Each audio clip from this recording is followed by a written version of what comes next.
that of the 5 parks that exist and the other parkways which serve as a lifeline to their community, again, remember Bidwell Parkway, Lincoln Parkway, those are places that people want to move to. Well, if Humboldt Parkway is restored, then perhaps we can stop the bleeding, stop the blight, even the crime. Because when you have a better looking neighborhood, when your property values have increased, when we get back the character and the values that Donnie talked about, many families, those values are still here. But for others, the homes have changed hands so many times. Many of the homes in this area in particular are owned by absentee landlords. As you know, they're rented to Canisius students. We have no problem with Canisius students. We were young once. We know it's fun.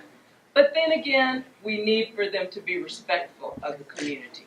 So as we try to get back toward owner-occupied homes, that is very important for us. Owner-occupied homes in Hanlon Park. Well, what would cause someone to want to be an occupant and an owner? Well, it's got to be the feeling that the property value will appreciate and not depreciate. So that's what we're looking for in restoring our community. Economic impact, environmental benefits, and quality of life. If you don't remember anything else, please remember those 3 things today. And as you carry the message forth, because we need to make a groundswell. Why would we do that?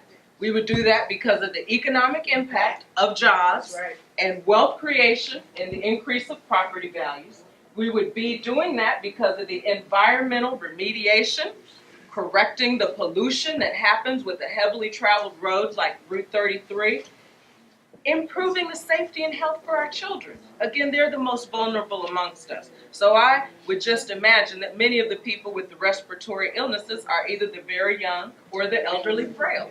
Well, this is not how a civil society treats its people. So the environmental impact is important and the quality of life is important.